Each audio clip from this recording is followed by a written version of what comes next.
Listening to podcast is no replacement for real training. While we attempt to provide accurate commentary, we hold no responsibility on how you use the information we provide. Get medical training.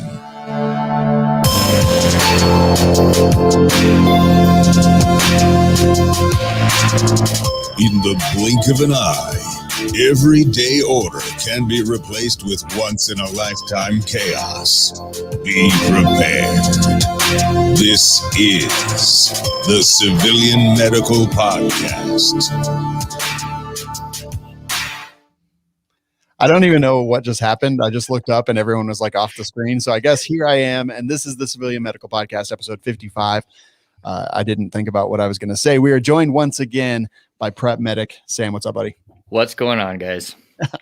And my heterosexual life mate, Skinny Medic. What's up, man?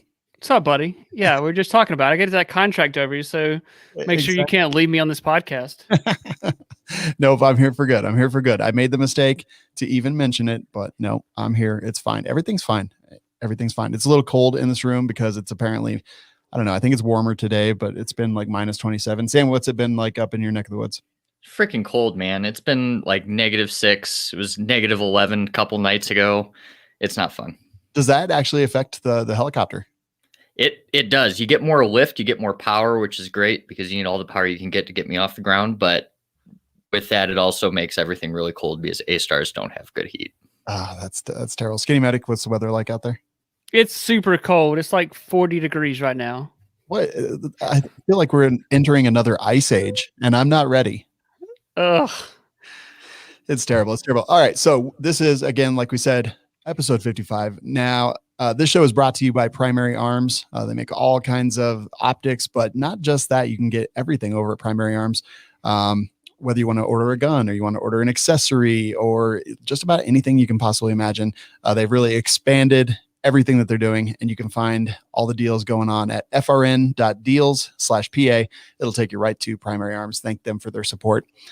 Yeah, like I thought they just did optics for a while, and now they're starting to really grow their plan. So I've got some of their Primary Arms optics. I really like them. So now they're really growing their brand. So I'm excited to have them.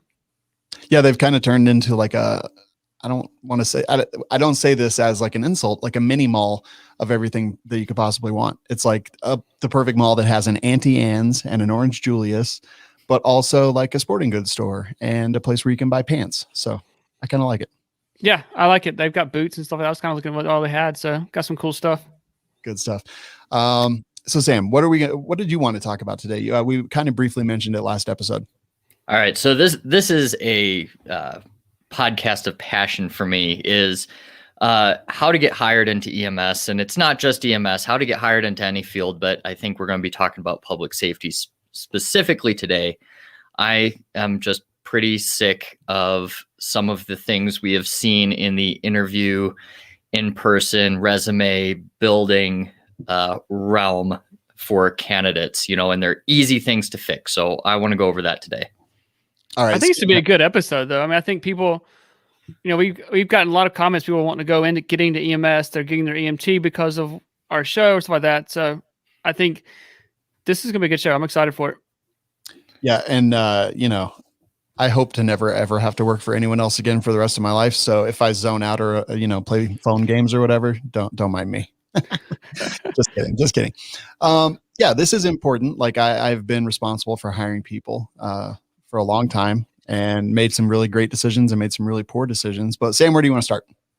So, with this, kind of what we were talking about before is more of the background of why this is freaking needed. It's something that I think a lot of people don't really prepare for their interviews. They don't do the right research. They don't have the right resume. They walk in, had a guy a while back walk in sweatpants, sweatshirt, took his Copenhagen out of his pocket, put it on the desk, put his feet up on the desk, and commenced with the interview. I thought I was being trolled. We reached out to his contacts because, let's look at this guy's references. I just want to see it. And nope, this guy was legit. So that kind of thing, if you want a job and you want to be gainfully employed, probably not where to start. And I've gotten a lot of questions on YouTube about, hey, I want to get into this.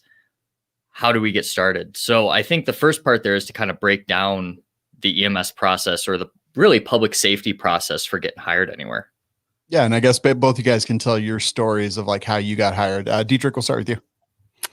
I got hired. I've worked at a couple of different EMS agencies, but it's kind of the smaller service is pretty easy. Not to say easy, but the interview process is different because there's less staff, a little less resources. So you go in, you do an interview in front of a panel, and you're done. Like they call you back and say, "All right, cool, yeah, we want to hire you. You have a pulse and a patch. You're good. Let's hire you." And then I went to work for a larger service, and I had to take a written test. I did an interview panel, and then I did a scenario. So it was a lot more intense. So I've interviewed twice for a helicopter service. Did not get hired. So maybe I should listen to this episode here. But kind of the same thing. Like I did one that was a written test. It was basically the flight paramedic exam that you take. And I was like, holy crap, that's hard. And then it was like a written, and then we did an oral interview and then hands-on. And then I interviewed for another flight service, and it was basically like having a cup of coffee with the director. And I was like, okay, this is a little weird. But didn't get hired at any one of those. So maybe I should, write down some notes here taken on the episodes now. No doubt. Sam, how about you? I've had a couple different experiences, moved around a lot for my wife recently. So interviewed kind of like Skinny Mac was saying, is that I interviewed for a really small service in Iowa, and it was a set of 2 interviews. It was a manager's interview, and then it was like a peer interview with everybody else.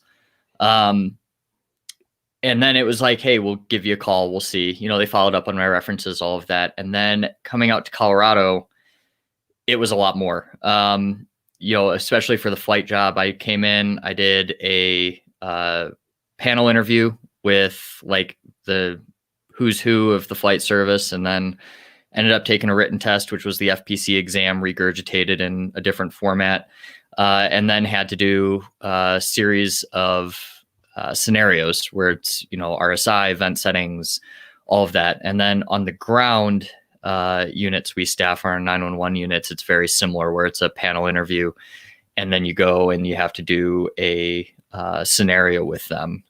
So it can be pretty involved. You get into like fire departments, they're a lot bigger on the physical agility tests and stuff, and some EMS services do it. It's a little less common though.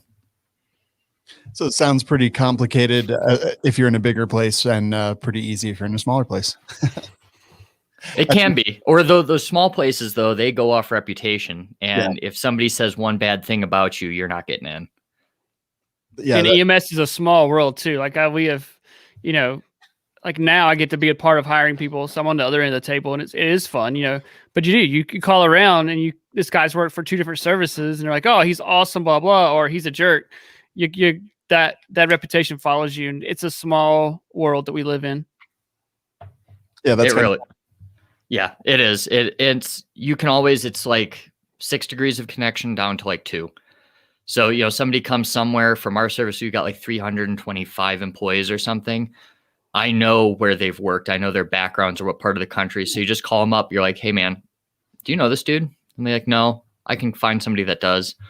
Call them. Call their captain, supervisor, and pretty soon you know everything you need to know about them that's not, on their application. Like, do they put their feet up on the desk during an interview and wear sweatpants? Like when you called people and were you like, is this guy how did they respond? They were like, yeah, he's a freak. I did not do the calling. I've heard from the grapevine though, through that's, I don't know. People are weird. And, I think the thing about EMS is that you can go zero from hero. You cannot hold a single other job and all of a sudden be applying for a paramedic slot at a 911 service. So you get a smattering. I think the big thing there is like, I guess what we're kind of on for a topic is dress the part, come in. That's the first thing is if HR didn't rule the world and I ruled the world, I'd have somebody standing at the door turning people away that wore anything less than, business casual at the very least. But honestly, why not just wear a suit? Yeah, I don't think I've ever worn a suit to an interview. What about you, Skinny Medic? No, I've never. Like I wore, like when I've interviewed a few times, I've wore a shirt and tie, stuff like that. But I tell my EMT students that, look, I can teach a monkey to be an EMT or a paramedic. It's the professionalism that sets you aside. I'm really big on being professional. So I think, again, I can teach a monkey to drive an ambulance and, to read the EKG. That's not hard. But being professional is. So I own 2 suits. I wear them to funerals and weddings. And but yeah, like business casual, a tie, things like that. So I agree with that. Yeah, that makes sense. I've actually been interviewed by a dude wearing sweatpants. That was different. I was like, all right, then.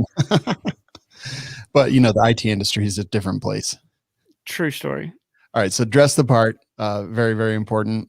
What about I don't know, what else is important there? I think you got to do some research. Know what service you are walking into, know where you're going, know something about them, because that question at the end of that interview, it's like, do you have any questions for us? I think that's one of the biggest interview questions, honestly. And it's not just a friendly, like, hey, do you have any questions? It's actually seeing if you've done your research. The service I'm with now in the 911 portion of it, there's nothing online about it. You can't find it. So you ask somebody if they have any questions or anything like that. And if they start, if they don't ask questions, something's wrong because they didn't try to look for it. So do some research on the place you're going. And above that, when it comes to the tests, protocols are online. You can find them for almost any service. Go study their protocols, see how progressive they are. Ask questions about that. That is kind of interesting, being prepared. Interviews are very nerve-wracking situations, right? Interviews are tough. I used to be awful at interviews. I don't know, doing what we do now, I kind of feel like I get interviewed all the time because I'm constantly talking to companies. Yesterday I had a call with the company because I reached out and I was like, hey, I need this thing that you make for this other project that I'm doing. And it's like a job interview. They're like, oh, what do you do? And what, it's exactly that. But something about doing podcasting has made me way better at those situations. But it is very nerve-wracking. So being prepared will kind of help ground you a bit, and really, because you understand the stuff that they probably are going to ask, it gives you a leg up in the whole thing because you've had time to think about it. And again, your body can't go where the mind's never been. Well, it's only 5 questions regurgitated in different ways. So if you can have a list of stories in your head, a list of experiences you've had that meet those 5 or 6 criteria, you can do an interview no matter what it is. You just kind of have to get to the bottom of what that question is asking.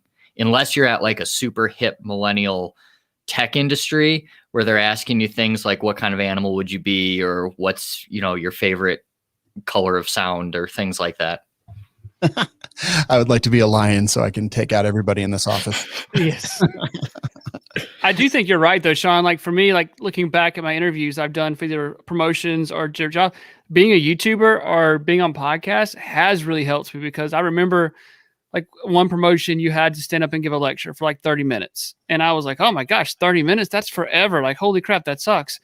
And then the last time I interviewed for promotion, they're like, all right, you got to do a 30-minute lecture. I was like, is that all the time I get? I can lecture for an hour on this subject. So, and being comfortable in front of people, being not say confident, but yeah, being confident in front of people, knowing what I'm talking about, not saying every word, or stopping with awkward silences, and kind of working through that process. I think podcasting, YouTubing has really helped me on that side of the world. Yeah, and to relate that to people who don't do podcasts or have extremely large YouTube channels like you guys, what they can do is just practice. Honestly, talk to people about the thing that you want to do, and I think that helps, because I know that it really helps me formulate my thoughts and kind of plan where I'm going to take a paragraph or a sentence or an idea when I do a thing, and it has very much helped me do that just by talking about it. Well, I have to stop you there for a second, though. I've got a very large YouTube channel. Skinny Medics is, I don't know, it's middling. It's middling at best. That's fair. That's fair. Prep Medics fired. Cut the show off. I need some sound effects, please. Yeah, exactly. I've got some, maybe somewhere. I don't know. But yeah, I'm still beating him on Instagram, by the way. We'll totally scroll off just for a second. I did check the other day. I was like, is that jerk beating me on Instagram yet? And so I looked and I was like, score. He is not winning on Instagram right now. Tomorrow may be different, but right now I'm still beating him. Right. Suddenly he's putting all of his time and effort into Instagram. Yes, and these stupid polls that come out, it's ridiculous. Yep. Prep medic fueled by hate. Hey, that's literally my whole outlook on life. Like, what do I hate, and how can I be better than the things that I hate? I love it. So dress the part, be prepared, practice talking. Once you get the interview, like, is it important to be on time? I know that this is a ridiculous softball question, but it is important to be on time. You know, maybe even 15 to 30 minutes early. Yeah. I can't tell you how many times I've actually gotten to job interviews early and they bring me in early. Like that's a good sign for everybody. And to find the place that you need the night before, like just to make sure you're going to the right building. Exactly. What if you get lost? And like, EMTBs, like basically it's not a high paying job. And I think people might be like, well, why should I do that? Well, it's not that job. It's, what you want to be doing in 20 years. That job interview isn't the job that you're going to be doing tomorrow. It's the job you'll be doing in 20 years. If that's the line that you decide to take. And I think that's important to remember, because everything you do to get there is what takes you on your path for the foreseeable future. When EMTs, I mean, they grow on trees at this point in time. It's a pretty quick certification to get. Tons of people get it. So yeah, it might be a little low. It's an entry level job, but you're in competition with a lot more people than when you start moving up a little bit. Like there's no paramedics right now. Like, not saying that you have a pulse and you become paramedic, but they're not growing on trees. So, with that lower position, you need to, make yourself competitive and something that makes you stand out. What personality traits, I assume you guys have either been hired or been part of hiring other people. What personality traits would you say have either served you the best or that you look for the most? Dietrich, starting with you.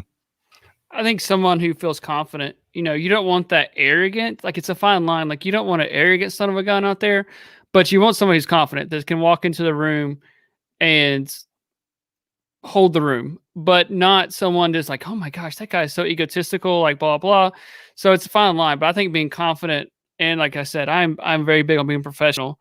So that's the two I'm looking for. And I kind of like, like what Sam said, when someone walks in the door, I can almost be like, I'm going to hire that guy, or I'm not going to hire her, or however, just by the way they're dressed or the way they present themselves. Are they shaking my hand when I walk in? Or, that was gets pre-COVID, but side note in there. I don't know if I'm allowed to say that word anymore. I'm still shaking my hands. Yeah. But, that just being confident in yourself and who you are. And then one of the things we talk about is whether they're trainable or not. You may be not the best EMT in the world, but I'm like, man, I can train her. Like I can train him. I think they'll listen to me. I think I can get them. Or you're like, that guy is so egotistical, you're not going to teach him a dang thing. So you can pick that up in the first 15, 20 seconds of an interview, I feel like. Yeah, team cohesion is way bigger than your initial knowledge base. Like you said, if they're going to get along with people, if they're a people person and they're not going to get written up because they call Mima a mean name on a call, I think that's way better than, knowing every little intricacy on, the National Registry or something like that. Because like you said, they can be trained. We've got time. Yeah, that definitely does make sense. I'm very intrigued by the dude wearing sweatpants, putting his feet up on the desk. Like this dude is either like really confident or just like maybe a little tends towards the Asperger's realm a little bit. I don't know. Like one of those things. I'm like, hire him. This goes. We need to see what happens. Hire him immediately right now. I'm going to apply for a position with Prep Medic just to troll him, just to walk in with sweatpants and like a hoodie, like a We Like Shooting hoodie, just have it on. And yes, it'd be awesome. Absolutely. You can come fly with me. Oh, I don't know. He wasn't good enough for those other two services. Yeah. I'm sure if you can pass the process. I'm a little bitter about that process. Like at that time, like I was doing pretty well in the paramedic realm. I had finished, we had won the South Carolina competition 3 years in a row. Like I was a pretty good paramedic. Like I had all these plaques and trophies and I'm freaking finishing second on these interviews. I'm like, dadgummit. I'm a little bitter about that still. That's the only thing I didn't get to do in my EMS career is flying a helicopter professionally. So a little bitter about that. There's still time. No, I'm old now. I can't do it. No. Is there an age limit? Like, how does that work? No, there's got to be old people doing it, right? No, there is. There's a weight limit. You can't be fat medic and fly on there because the fuel process. But Well, fortunately for me, I don't want to be a helicopter medic. That seems like a lot of work.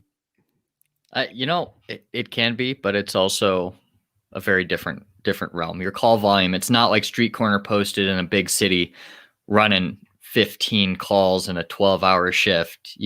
Get one, maybe 2 flights in a 24-hour period. You're good to go. Granted, your charting takes you 3 hours a piece, but who's counting? Right. Now, from the hirer's perspective, we talked about like some of the personality traits that are good. If someone comes, I don't know, if someone came in wearing a suit, like from a hirer's perspective, like would you think that's like preferable, or do you think it's a little overly formal? Or I tell people, have you ever heard of somebody not getting hired because they were too formal? And Step Brothers, where they were wearing a tuxedo and called her Pam with a B. Okay, touche.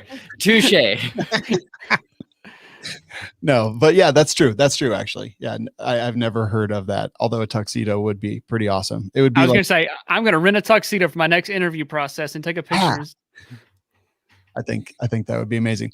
But yeah, from the hirer's perspective, that's always very interesting. Like when I was hiring for a completely different realm in the tech world, like I would have people come in that had certifications like from all over the universe. They would have certifications in every single possible thing they could have. And I never hired those people because to me, they spent more time like trying to get pieces of paper than actually focusing on like thinking outside the box and solving problems in the realm that we were hiring for. And those people generally didn't last in any position. So it was something that I learned over time. But the people that literally wanted a certificate and everything in the universe were generally the least effective for me. Would you guys say that transfers over to the paramedic realm, or is it the opposite there? I've seen it go both ways. I've seen people get hired that have, every cert, fire cert, very, NIMS course, whatever under the book. But I've also seen people get hired, and heck, I've gotten hired and, I don't have every cert. I don't even have a degree. Like, I think that's what, I'm a certificate paramedic, and I've done pretty well for my career. And there's people who I work with who have master's degrees, as in their paramedic. So I've seen it both.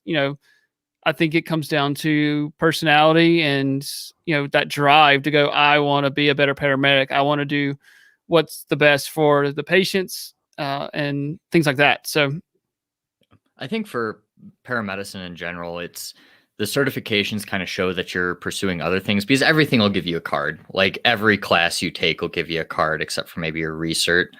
So I think for me, when I'm looking at a resume, I look to make sure it's more well-rounded than anything else.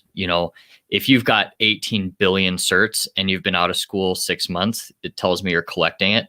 But if you've been a paramedic for 5-6 years and you've got a bunch of certs you're maintaining, I like to see it. But it's not going to be the difference. Like, we have EMTs that think like taking an ACLS course is going to help them get hired as an EMT, and it doesn't matter. Like, once you meet minimum qualifications and your foot's in the door, not a single piece of paper is going to get you a job. It's all about how you perform.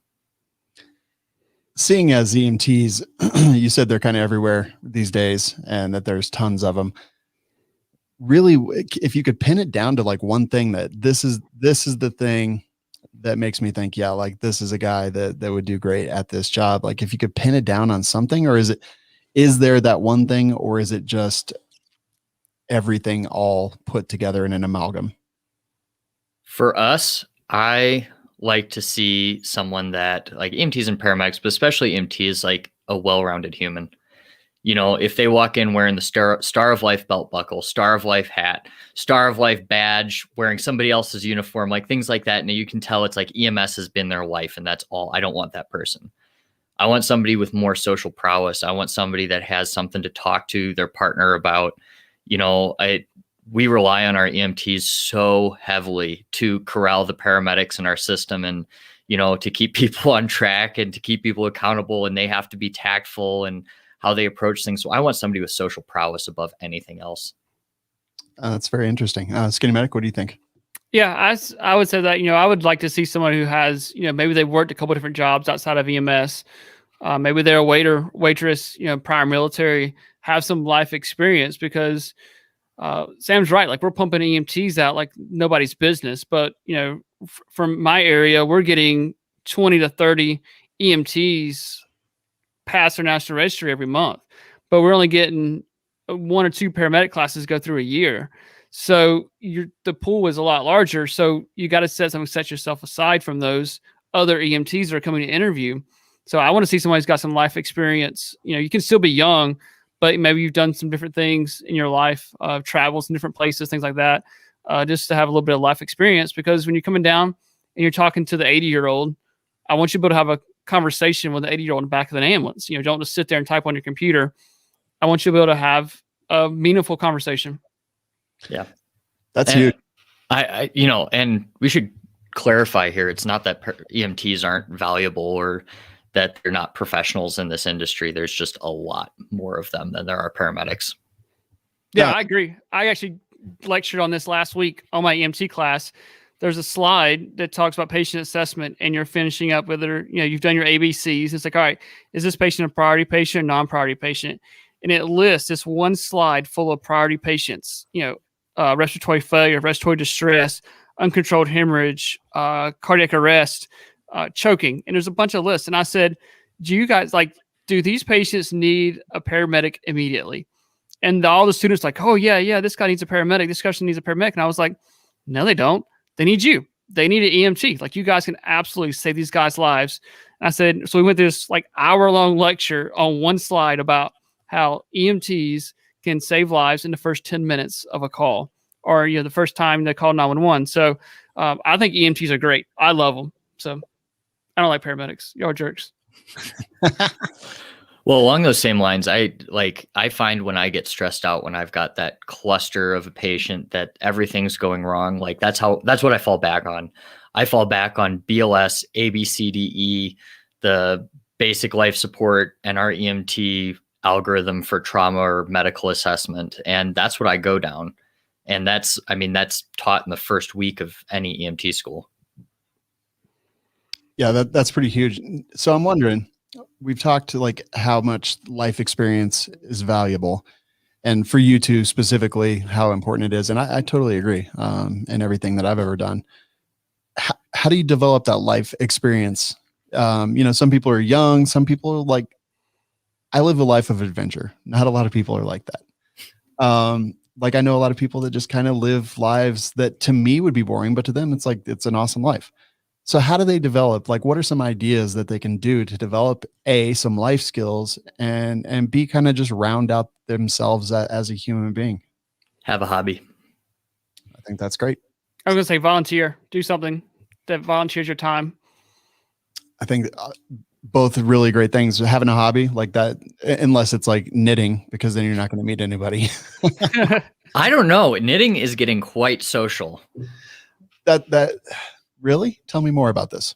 Oh, this is the next prep medic video. You hear it here first. Knitting. No, there's a knitting store right by our station in Colorado, and they host knitting group sessions, and they go in and they do wine while knitting at night. And there are Facebook groups, and not that I know personally, but I know people that knit. Yeah, it can be quite social. So you know what? If knitting's your thing, and at least you can make your partner a warm hat or something while you're on the ambulance. That's awesome. I think sports, beer league sports, tons of them everywhere. You don't Absolutely. even good at them, hockey or softball. I actually got kicked out of my company softball league, which I'm not sure has ever happened before, but I did. Well, you don't really want to be good at beer league sports, right? It's kind of like bowling. You don't really want to be good at bowling. You want to go and have a good time, but that dude that brings in all his own gear, everybody's kind of what's he doing? Yeah. But yeah, beer league sports they're fun, and you will meet people, and they will be great or they will be awful, but both bring fantastic experiences. I guess knitting. Maybe I'm going to start knitting. I don't know. I'm not judging anybody right now. Knitted, we like shooting merch. Exactly. Thank me later.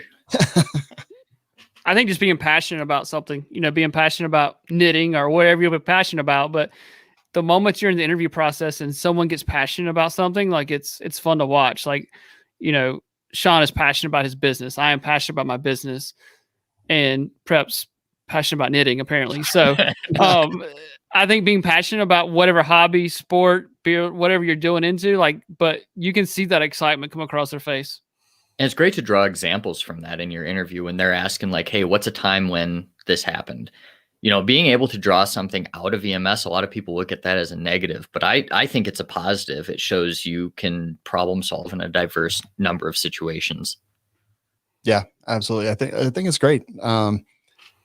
These are some really good things. What have we missed here? I'm looking through the show notes. I think that we covered a lot of this stuff, but what do you think we missed on this? On scenarios, I think one thing to just point out, because a lot of people freak out about having to do a scenario there. And for your paramedic applicants, like there's no replacement. You need to know your drugs. You need to know standard dosing. You don't need to know their dosing, but as long as it's in the realm of feasibility, you're not trying to push, 50 milligrams of Versed or something, you're good. The big thing though, especially for EMTs, is to know your assessment algorithm. Because that's literally, when I was doing hiring, that was the grade sheet I had in front of me, was a modified NREMT assessment grid. And I went down piece by piece, and that's exactly how you got scored.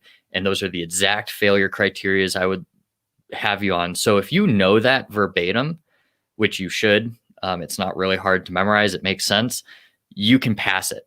And you have to know the interventions, you have to know what it is. But if you ask sample OPQRST, you ask all those questions in order, you're going to get to the right answer. It's not going to be like some crazy diagnosis they're not going to give you like an Addisonian crisis and hope that you can figure that out.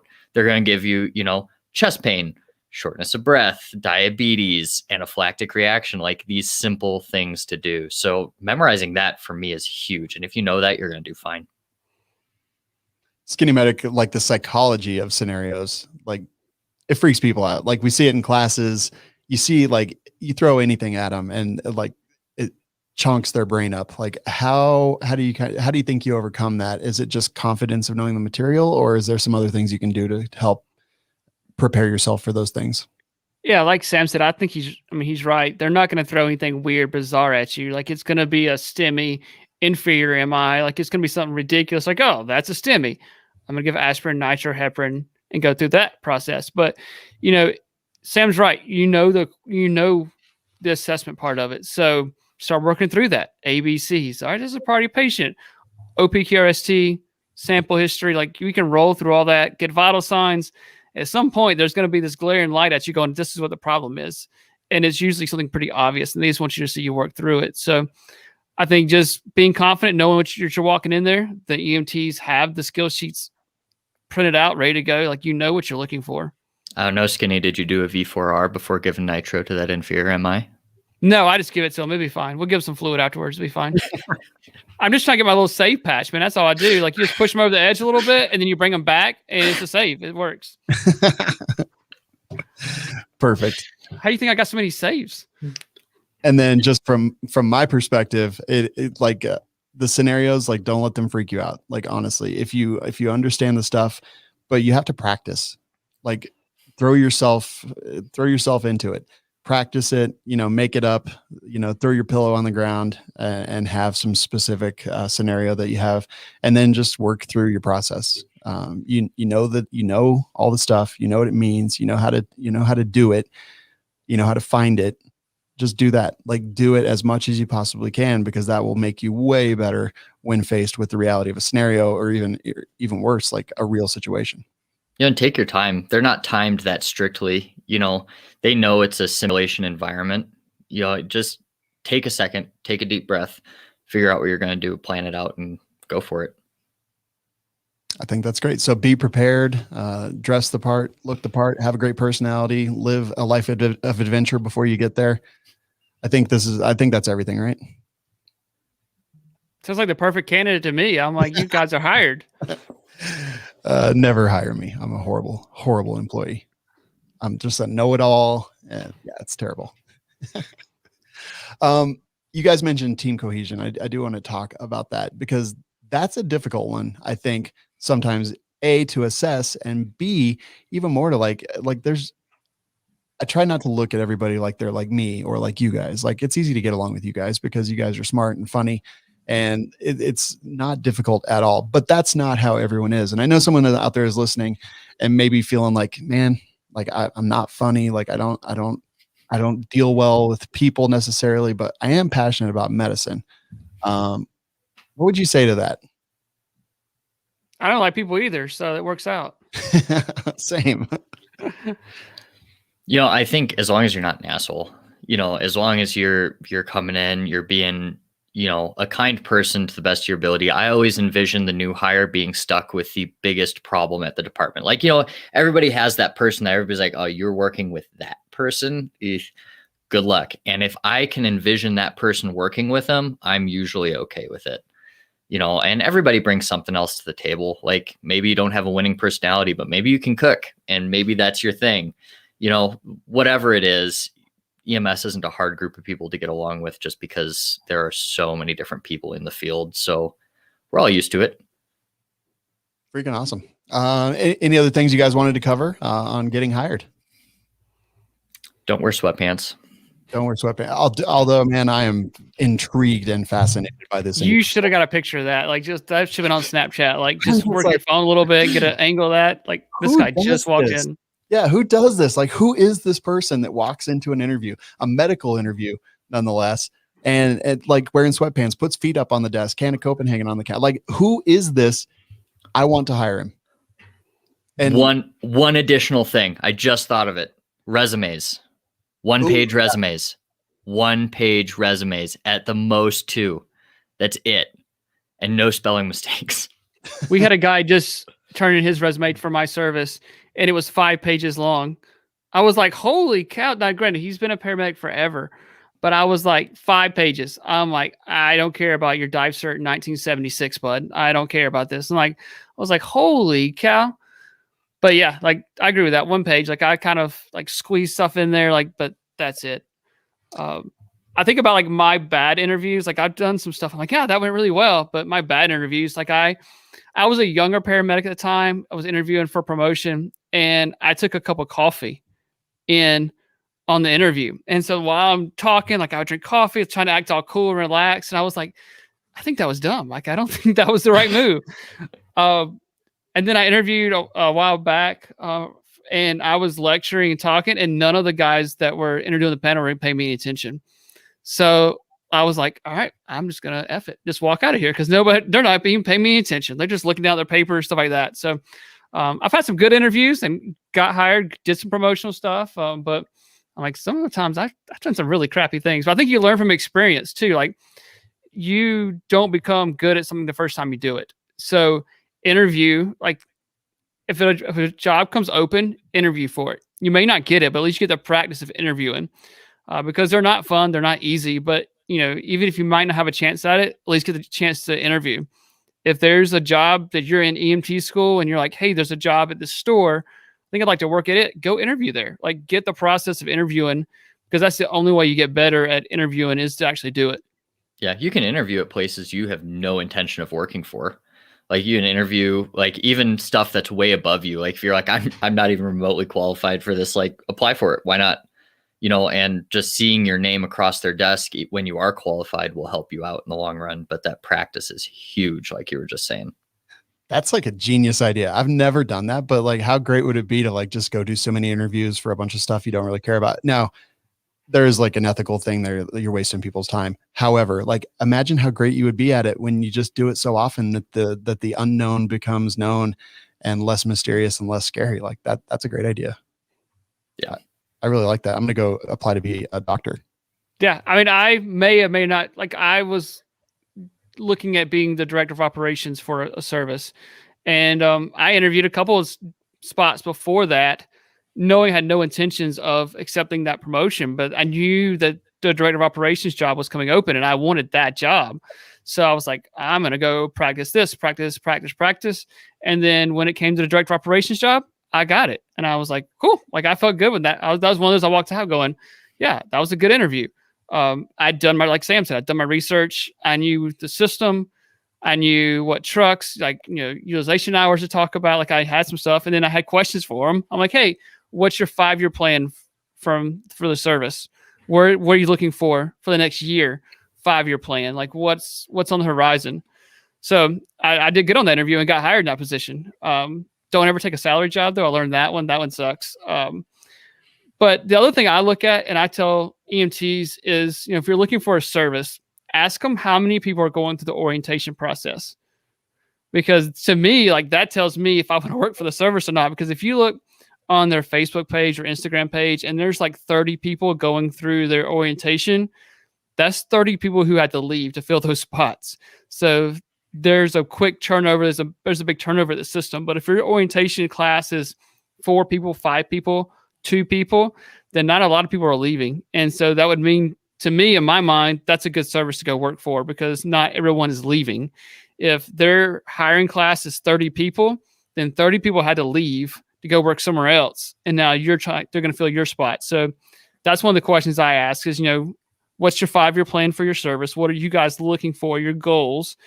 And then how many people are in the orientation class? That's actually a really good point too. I don't know, doing interviews so much, like over the last 9 years, I would like be hard pressed not to turn it into that. They'd be like, so tell me a situation. I'd be like, you know what? Hold on one second. Actually, why don't you tell me about how you got into this and like what your real passion is? And then I would leave and they'd be like, what the hell just happened? Okay. He just interviewed us. First of all, get a restraining order, because that guy.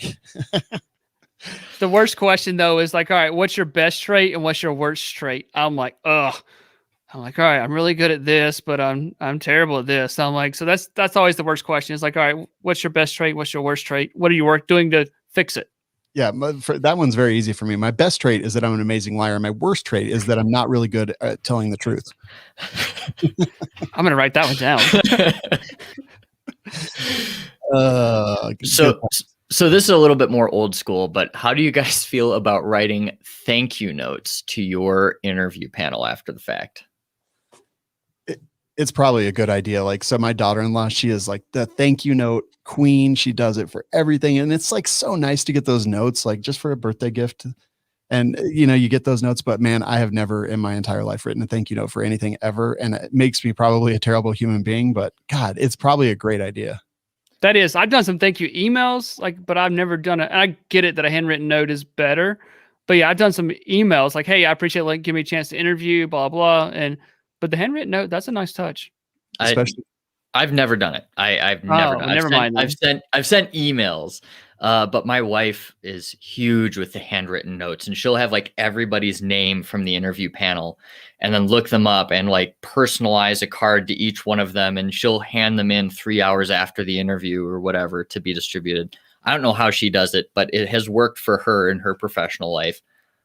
It's amazing. Can you imagine like the attention to detail, like as an interviewer, the like 3 hours after that, you get like a handwritten note. Now, I think for women, and this might be like a social thing, like that would be probably like great, honestly. But if a dude does it, is it a little weirder? I'm just putting myself in their perspective, especially if I seal it with lipstick and put it under the wind. I don't know. So honestly, like I would do it if I was physically capable of writing with my hands. Mm-hmm. I am not. I have horrible handwriting. Like they would they wouldn't even hire me, and they'd fire me on the spot for delivering those cards. So I guess I can't speak for anybody else. Yeah. Can we have your wife on the show? Talk to her about it. Yeah, she'll come on. Perfect. Oh, that's awesome. Okay, cool. Well, I think that will just about wrap up that topic. But yeah, resumes 1 page, just to reiterate that one, is hugely important. Like they don't need to know everything about your history, just the stuff that applies directly to the job you're applying for, which means you're going to have multiple resumes depending on the jobs that you're applying for. But that, yeah, absolutely huge. If I got a 5-page resume, I probably put it at the bottom of the pile. All right. So anyway, medicalgearoutfitters.com is the place that you can buy the best of the best in medical gear supplies and American made masks. Oh gosh, I'm still crying over that. Now you've done it. Now you've done it. So you did a video on this place that makes masks in America. It's all of a sudden people have forgotten that masks are like a valid thing for so many other things other than COVID. Like I never mentioned COVID one time in that video. Like, and that's what I went back and said. Like, I sold masks before it was cool. Like before COVID, we sold masks. We had PPE kits that had sunglasses case, that had safety glasses, like the really long gloves and N95 mask. And like we had a PPE kit. That was one of probably the third or fourth kit we come up with. And man, like I was pumped about this video. Like I spent all day filming at this warehouse and like showed different angles. Like, and I come back to the house. It's probably about 3 or 4 hours editing. Like when I watched it, I was like, man, this is a good video. Like this is prep medic level. Like this is good stuff. I had like a voiceover. Like there were some good angles. I was like, this is awesome. Upload. And then the hate comments started rolling in. And I was like, holy cow. Like I'm getting eaten alive on that video. It's ridiculous. People like do something better with your time. Like there's places, Colorado, like I have to do it to go to the grocery store. I have to wear a mask. Like that's just the way it is. Like, and I'm not going to yell at a minimum wage worker because I don't want to. Like, I don't want to wear a mask. The only time I wear it is when I'm required by law or government mandate, whatever it happens to be. Like, I get it. No one wants to wear masks, but the reality is some people need them.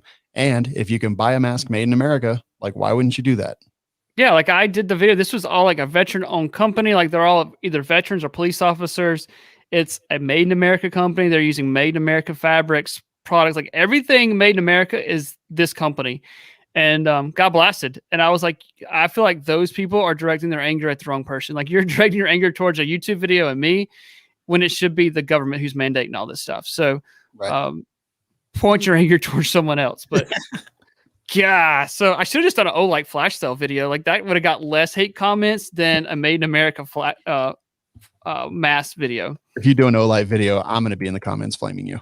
I swear I'm going to do my next video. Just Olight flash sale.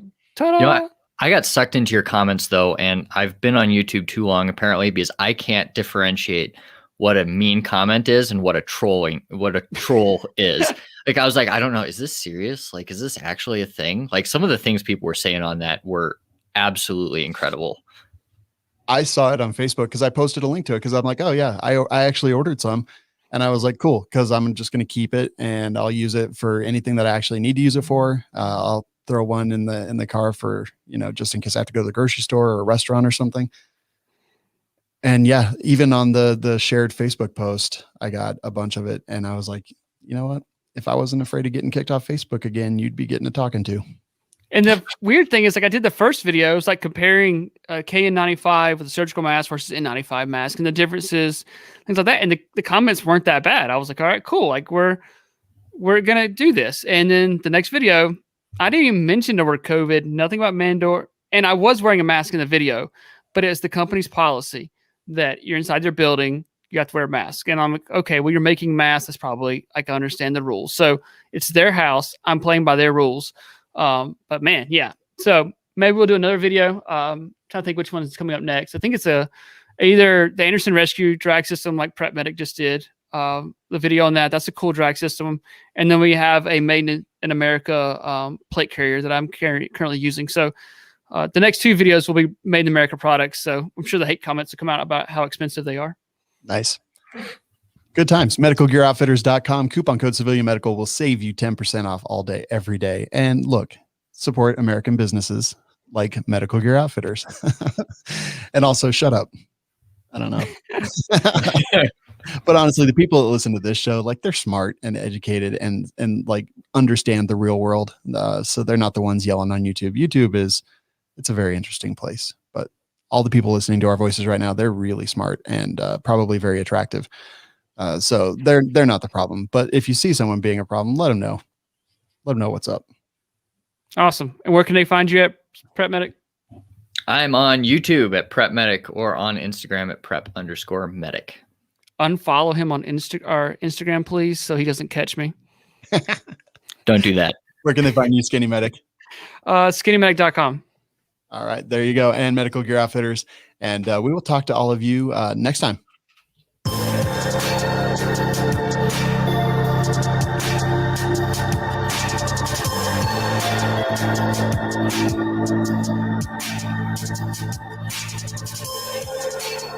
Find us and subscribe at civmedical.com. I was totally just looking to see if prepmedic.com was taken. I was